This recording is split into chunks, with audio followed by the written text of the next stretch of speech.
Sir ಈಗ ನಮಗೆ ನಮ್ಮ ಬಾಯಿ ಮೇಲೆ ಕಂಟ್ರೋಲ್ ಇರುತ್ತೆ, ಎಲ್ಲರ ಬಾಯಿ ಮೇಲೂ ನಮ್ಮ ಕಂಟ್ರೋಲ್ ಇರಲ್ಲ. ಆ್ಯಂಡ್ ಎಲ್ಲರಿಗೂ ನೋಡೋ ಪರ್ಸ್ಪೆಕ್ಟಿವ್ ಎರಡು ಇದ್ದೇ ಇರುತ್ತೆ.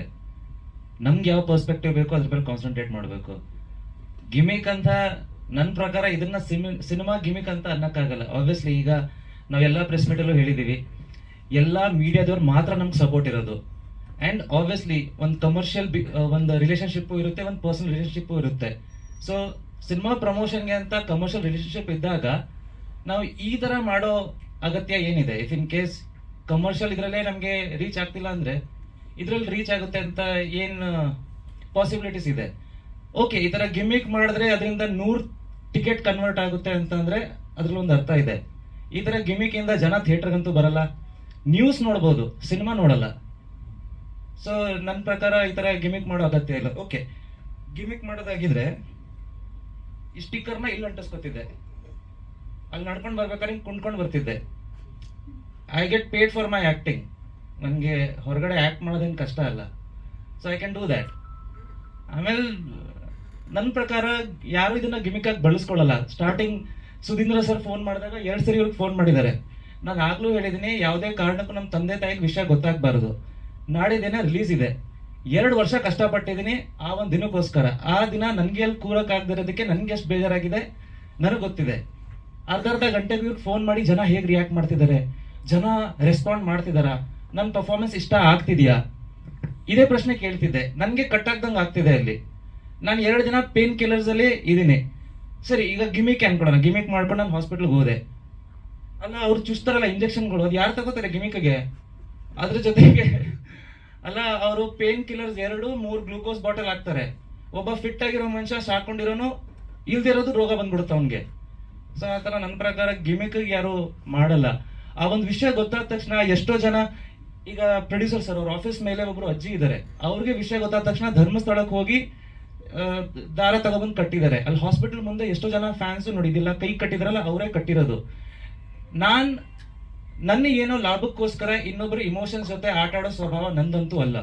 ಇದೆಲ್ಲ ಒಂದು ಇಮೋಷನ್ಸು. ನಾನು ಎಷ್ಟು ಜನಕ್ಕೆ ನನ್ನ ಕೆಲಸದಿಂದ ಪರಿಚಯ ಇದೀನೋ ಗೊತ್ತಿಲ್ಲ, ಬಟ್ ಒಂದು ಆಶ್ರಮಕ್ಕೆ ನಾನು ಬೇರೆ ಬೇರೆ ಕೆಲಸದಿಂದ ಪರಿಚಯ ಇದ್ದೀನಿ. ಈ ಒಂದು ವಿಷಯ ಗೊತ್ತಾದ್ರೆ ಅವ್ರಿಗೆ ಎಷ್ಟು ಹರ್ಟ್ ಆಗುತ್ತೆ ಅಂತ ನನಗೆ ಗೊತ್ತಿದೆ. ಈ ಒಂದು ವಿಷಯ ಗೊತ್ತಾದಾಗ ಎಷ್ಟು ಜನ ಅಲ್ಲಿ ಅಳ್ತಾರೆ ಅಂತ ನನಗೆ ಗೊತ್ತಿದೆ. ನಾನು ಅವ್ರ ಇಮೋಷನ್ಸ್ನ ಹರ್ಟ್ ಮಾಡಿ ನನ್ನ ಬೇಳೆ ಅಂತೂ ನನ್ನ ಲೈಫಲ್ಲಿ ಯಾವತ್ತೂ ಬೆಳೆಸ್ಕೊಳ್ಳಲ್ಲ. ಆಮೇಲೆ ನಾನು ಬಂದ ತಕ್ಷಣ ಇಲ್ಲಿ ನಿಂತ್ಕೊಂಡು ಎಲ್ಲರಿಗೂ ಥ್ಯಾಂಕ್ ಯು ಏನಕ್ಕೆ ಹೇಳಿದ್ದೀನಿ ಅಂತಂದ್ರೆ ಅದು ನಾನು ಮನಸ್ಸಿಂದ ಹೇಳಿರೋದು. ನನ್ಗೆ ಗ್ರಾಟಿಟ್ಯೂಡ್ ಇದೆ. ನನಗೆ ಆ ಪಾಸಿಟಿವ್ ಒಂದು ರೆಸ್ಪಾನ್ಸ್ ನಾನು ನೋಡಿದ್ದೀನಿ. ಎಷ್ಟೋ ಜನ ಆಂಕರ್ಸು ಪರ್ಸನಲಿ ನಂಗೆ ಮೆಸೇಜ್ ಮಾಡ್ತಿದ್ದಾರೆ, ನನಗೆ ಫೋನ್ ಮಾಡಿ ಕೇಳ್ತಿದ್ದಾರೆ ಹೇಗಿದ್ದಾರೆ ಏನು ಅಂತ. ಸೊ ಐ ಫೆಲ್ಟ್ ನನ್ನ ಒಂದು ಫ್ಯಾಮಿಲಿ ತರ ಟ್ರೀಟ್ ಮಾಡ್ತಿದಾರಲ್ಲ ಅಂತ. ಸಂಜೆ ಈ ತರ ನ್ಯೂಸ್ ನೋಡಿದಾಗ ಬೆಳಗ್ಗೆ ನೋಡಿದ ಸತ್ಯನ ಈಗ ನೋಡ್ತಿರೋದು ಸತ್ಯನ ಅಂತಾನೆ ಜನಗಳಿಗೂ ತಲೆ ಕೆಟ್ಟೋಗ್ಬಿಡುತ್ತೆ. ಆಮೇಲೆ first of all sir, gimmick ಮಾಡಿದ್ ನಾನಲ್ಲ. ನನಗೊಂದು ಇನ್ಸಿಡೆಂಟ್ ಆಗಿದೆ, ನಾನು ಹಾಸ್ಪಿಟಲ್ಗೆ ಹೋಗಿದ್ದೀನಿ, ಹಿಂಗಾಗಿದೆ ಹಂಗಾಗಿದೆ ಅಂತ ಹೇಳ್ತಿರೋದು ಗಿಮಿಕ್. ನಾನೆಲ್ಲೂ ಹೇಳಿಲ್ಲ ನಾನು ICU ಇದ್ದೆ, ನಮ್ಮ ಟೀಮ್ ಅವ್ರು ಎಲ್ಲೂ ಹೇಳಿಲ್ಲ ನನ್ನ ಕೈಕಾಲು ಮುರಿದೋಗಿದೆ ಅಂತ. ಅಲ್ಲ, ಒಂದು ಸಿನಿಮಾ ರಿಲೀಸ್ ಆಗ್ತಿದೆ, ಇನ್ನೊಂದು ಸಿನಿಮಾಗೆ ನನ್ನ ತಗೊಳ್ಳೋ ಟೈಮಲ್ಲಿ ಕೈಕಾಲು ಮುರ್ಕೊಂಡು ಕೂತಿದ್ದೀನಿ ಅಂದ್ರೆ ಸಿನಿಮಾ ಸಿಗುತ್ತಾ ನನಗೆ ಮುಂದೆ? ಸೊ ಆಬ್ವಿಯಸ್ಲಿ ಇದನ್ನ ಯಾರೂ ಆ ಥರ ಮಾಡಕ್ಕೆ ಹೋಗಲ್ಲ. ಆ್ಯಂಡ್ ನಾನು ಹೇಳ್ತಿಲ್ವಾ, ನಾನು ಇದನ್ನ ಅಡ್ರೆಸ್ ಮಾಡೋಕ್ಕೂ ಇಷ್ಟ ಇರಲಿಲ್ಲ. ನೀವು ಪ್ರಶ್ನೆ ಕೇಳಿದ್ರಿ, ನಾನು ಅದಕ್ಕೆ ಆನ್ಸರ್ ಮಾಡಿದ್ದೀನಿ. ನನಗೆ ತಲೆಗೆ ಹಾಕೊಳ್ಳೋಕ್ಕೂ ಹೋಗ್ಲಿಲ್ಲ.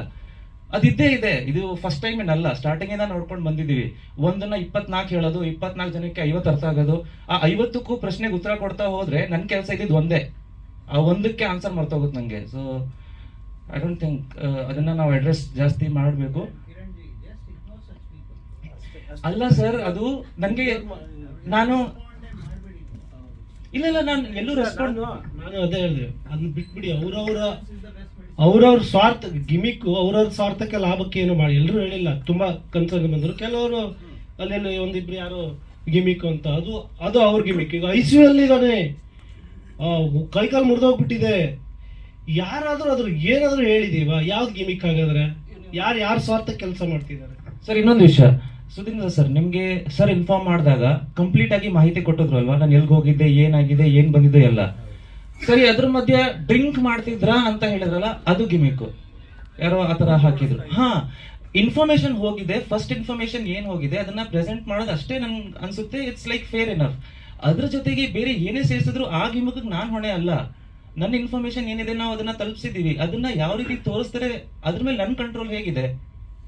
ನಾನು ಹೇಳಿಲ್ವಾ, ಸಿನಿಮಾಗ್ ನಾವು ಕಮರ್ಷಿಯಲ್ ಮಾಡಿರ್ಬೋದು, ಬೇರೆ ಯಾವ್ದಕ್ಕೂ ನಮ್ದು ಆಗಿರಲ್ಲ. ಸೊ ನಾವು ಸಿನಿಮಾಗೆ ನಮ್ಮ ಕೈಲಿ ಒಂದು ಕಂಟ್ರೋಲ್ ಇರ್ಬೋದು, ಏನ್ ವಿಚಾರ ಹೋಗ್ತಿದೆ ಅಂತ. ಬೇರೆ ಏನೇ ಆದ್ರೂ ಅದು ನಾನ್ ಮಾಡದೇ ಆಗಿದ್ರೆ 4 ವಾರ ಮುಂಚೆ ಮಾಡಿ 4 ದಿನ ಬೆಡ್ ಅಲ್ಲೇ ಕೂತ್ಕೊಂಡು ಅಳ್ತಾ ಇರ್ತಿದ್ದೆ. ಆಮೇಲೆ ಆ ಫಸ್ಟ್ ವಿಡಿಯೋ ಏನ್ ಬಿಟ್ನಲ್ಲ, ಗಿಮಿಕ್ ಆಗಿದ್ರೆ, ಸಿನಿಮಾ ಗಿಮಿಕ್ ಆಗಿದೆ, ಅಯ್ಯೋ ನನ್ ಕೈ ಕಾಲು ಮುರಿದೋಗಿದೆ, ನೀವೇ ನಂಗೆ ಸಪೋರ್ಟ್, ದಯವಿಟ್ಟು ಸಿನಿಮಾಗ್ ಬನ್ನಿ, ನಿಮ್ ಬಿಟ್ಟು ನಾನು ಆ ತರ ಏನಾದ್ರು ವಿಡಿಯೋ ಮಾಡಿ ಹಾಕ್ತಿದ್ದೆ. ಫಸ್ಟ್ ವಿಡಿಯೋ ಯಾಕೆ, ನಂಗೆ ಏನೂ ಆಗಿಲ್ಲ, ದಯವಿಟ್ಟು ಯಾರು ಪ್ಯಾನಿಕ್ ಆಗ್ಬೇಡಿ.